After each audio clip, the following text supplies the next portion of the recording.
Welcome to 3 Count Commentaries. I am your host, MagMongoSlade. Today we're going to talk about the Paul Heyman biography on A&E. And it was all about Paul. Very little, in fact, not much at all about ECW. To me, this feels like a companion piece to ECW, because even though ECW was started by Todd Gordon and the original booker was Eddie Gilbert, it was about what Paul did from when he took over forward that everybody knows about ECW. But so to me, it felt like it should have been part one of the ECW documentary, and then the rest of it could have been about ECW. All in all, though, I think this was a really good documentary, especially in showing how Paul Heyman is good at finding the cultural zeitgeist and tapping into it. Specifically when he was a very young man and he was working at Studio 54 and he tried to bring wrestling to Studio 54. Studio 54 was a very legendary nightclub and he was very young, and it was like the mid 80s when he was trying to do this. He was 19 when he promoted his very first show at Studio 54, which was supposed to be Ric Flair winning Man of the Year or something like that. Like, originally it was supposed to be Hulk Hogan, to my understanding, but Hogan was on the other side of the country. Paul Heyman was trying to capitalize off the energy of the Rock and Wrestling connection and thought Studio 54 would be great for that. Remember, this is a guy who had conned his way into the locker room already as a photographer for the WWF, and had an in with the McMahons that was trying to spread the wrestling bug. And there was a lot of celebrities that frequented Studio 54. It was an innumerate number of celebrities. Guys like Michael Jackson used to spend time out in Studio 54. But it was a disco club that, often turned into gay orgies and cocaine and a bunch of other stuff. It was like but it was culturally relevant, is my point. And so you had Paul Heyman in the mid to late 80s. This disco club is trying to figure out how it's going to survive as disco is on its way out and transition into rock and roll or kind of hard rock later on. And there was that intermediary time where rock and wrestling was a big deal. He tried to capitalize on that, but it didn't work. Then, of course, he was still a sort of young man when ECW happened and hip-hop was a thing and grunge was a thing. And he tapped into that and was able to create the look and the feel of ECW. Now, ECW existed and a lot of the elements existed before he got there. I believe Public Enemy was there before he got there, and they were doing a white hip-hop gimmick. I believe the Gangsters, were they there already when he got there? I'm not sure. But there were some acts that were there when he got there. But these were things that he took to the next level because he understood the culture. And he was able to do that until, of course, he didn't quite understand the corporate side, which is why ECW ended up dying. But you see time and time again, Paul is trying to find out where the culture is going and then tap into that. Like, what direction is the culture moving in? And I always appreciated that because that's what keeps you fresh and keeps you interested. When he left WWE, or rather when he was fired in 2006 after the fall of WWECW, which they didn't touch on at all, and I'm glad they didn't. At the same time, I wish they had, because I would have liked for Paul to go on record to talk about how he felt about that. I ended up having to look it up myself, and I'll share it with you momentarily what I found on that subject. But on trying to keep up with the culture, he also knew what wouldn't work. And he knew that something like ECW, you can't just rekindle the thing. And one of his issues with Vince that led to him getting fired is he didn't feel that you could recreate ECW. Not just that Vince wouldn't do it right because he didn't understand it, but that it was a time and a place for that. and that time and that place is gone. You can't, put the toothpaste back in the tube. You can't show people this stuff for the first time ever anymore. There's only so little you can do. Of course, they clashed over creative. And believe it or not, the story has always been that Stephanie had it out for Paul. I don't know where that story came from. I didn't look it up to see where that came from. But from Paul's perspective, Stephanie was the mediator between him and Vince. And it was him and Vince that was having problems. And of course, it all came to a head at December to Dismember. Paul hated the card. He thought the undercard was really weak. He hated the booking idea of the booking the main event. He thought it didn't do Lashley any favors. He thought that the crowd wanted people like CM Punk and Rob Van Dam to last longer in the match. Those kinds of things. And there was a lot of little issues here and there that he complained about as he ran his blog, which was called The Heyman Hustle. It's very hard to find that stuff now. Now, the stuff is still up on his YouTube channel, which is basically him talking to porn stars, which, again, this 2007, 2008, nobody's thinking he's a creepy old man because he's having sit-down conversations with porn stars and, he's getting kind of seedy. But this is what he was doing on the outside. And he was running a brand agency. And he also, I think, started a production company called Looking for Larry. But his brand agency was actually working with Brock Lesnar. And he mentioned it in the documentary that him and Brock continued to work with each other only until Brock went back to WWE in 2012 because he had no interest in going back. But he mentioned that he used to run Brock's social media and all this kind of stuff. But he handled all of Brock's his branding. He co-wrote his book. He did a bunch of things for Brock.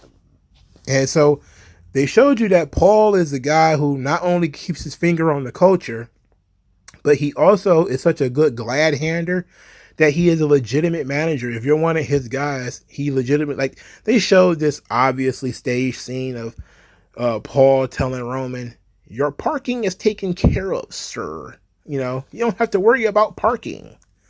And it's like, okay. So you see that he really does do the little things, assuming that stuff is true. And it's not just for the cameras. You see why so many people like him. He makes their life easier. Paul Heyman is, by the end of the documentary, I fully understood how Paul Heyman got rich. I fully understood it. Part of getting rich is helping people to achieve what they want. Sometimes you don't have the talent, you don't have the connections, you don't have the time, and you need somebody else to help you. And this is where all the various paper pushers in the world do. Like, I don't have time to balance my own books. I'm going to hire an accountant. I'm going to hire somebody. I don't have time to raise my own kids. I'm going to hire a nanny. I don't have time to, read through all of these documents myself. I'm going to hire a scribe. I'm going to hire a researcher, et cetera, et cetera. And their job is to free up your time. And sometimes Paul is really good at that, and motivating. And they show on screen Paul is motivating. And he's notorious for this because Raven talked about it. Tommy Dreamer's talked about it. A lot of people have talked about it. That he had turned ECW essentially into a cult. And the only way people would leave is if they were, old enough to realize that it was a cult. And, hey, we need to make money. And they would break out eventually. But pretty much everybody else was in the cult of Paul Heyman in ECW where, money didn't matter, pyro didn't matter. All that mattered was you had the ring and you had freedom and you could do whatever you want and you were going to be the best and we're going to be the best and all this kind of stuff. So it made sense that Paul was able to take care of the little things for people and coach them. He's a magnificent coach to bring out the best in them, to challenge them to be better, and to give them that time and that space by taking care of the little things and getting them out of the way. But then you realize, man, that's how Paul Heyman was able to stay around for so long. He was able to stay around for so long because he knew how to attach himself to somebody else. What that person needs, Paul can be. You know, if that person, and he gets in on the ground floor too, which is amazing. That's one of the best things about it that I really like about it is like, just like with the culture where Paul is, got his finger on the culture, like he was far too young to really be at the zeitgeist of Studio 54, because that was like in the 70s and in the early 80s. He was a kid. But when it comes to wrestlers, being on the ground floor of Undertaker and Stone Cold Steve Austin and Brock Lesnar and, helping CM Punk when he was first coming into WWE, boosting Roman Reigns, he gets on the ground floor. He gets these guys sometimes before they're even famous. And he imparts himself on them, and he makes them, he gets these people to like him and to trust him on the ground floor. And so when they up at the top, they just drag Paul with them, like Paul is a trusted advisor. He's a trusted friend. He's always been there. He's my guy. And then he turns it on his head by saying, you're a Paul Heyman guy, when in reality, Paul is your guy. And that's a beautiful thing, because a lot of success is helping other people achieve their dreams. Some people get so focused on what they want, they forget that sometimes true success, sometimes true wealth is found in your ability to serve others. Your ability to help somebody else get where they want to be. And Paul Heyman is a masterclass in that.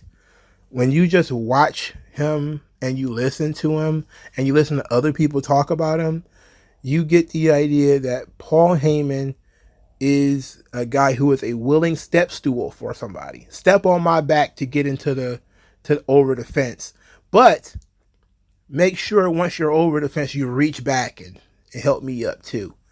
And it's a great idea for people who, Paul was never going to be a wrestler. He was too small, too chubby. It was never going to work, but he was able to make it in the wrestling business due to his intellect and his ability to latch himself onto the right talent and ride the wave. But he also provided something for them. He didn't just, parasitically attach himself to them and go along for the ride. He made them feel like he is necessary. He is important. Like he got, a great deal to return because Brock in his mind was like, Paul is important. Paul needs to be here. Paul's career today in 2024 is because Roman Reigns has it in his mind that Paul needs to be here. Paul is the guy. He's the, he's the wise man to go into the gimmick element of it. So when you look at Paul and the way he works with culture and the way he works with people, those two things I think are very important to somebody who's looking to be successful. Is one, keeping your fingers on the pulse of the culture of, whatever it is you're trying to get yourself into. You need to know what direction it's going in. Paul is the guy who took WWE into the dramatic cinema. And then you tell you in a documentary that Paul was a guy who loved the arts. He loved movies. He loved theater. And he was always inspired by movies. And then you look at some of the old blogs and you see that he said in a blog once that he based Tommy Dreamer's character off of John McClane and Die Hard. Now, I don't necessarily see that, but I don't know what his interpretation of that character is. The interpretation of the character in Die Hard is that he's an average guy in a not so average situation. He's an average police officer in this, trapped in this skyscraper rigged to blow by terrorists. And he's just got to do the best he can in this situation. And so I guess you could say Tommy Dreamer is, kind of like that, and that he was introduced into ECW as just a regular pro wrestler, and then he had to try to figure out how he was going to survive in the land of extreme, and the only way for him to do that was by becoming extreme himself.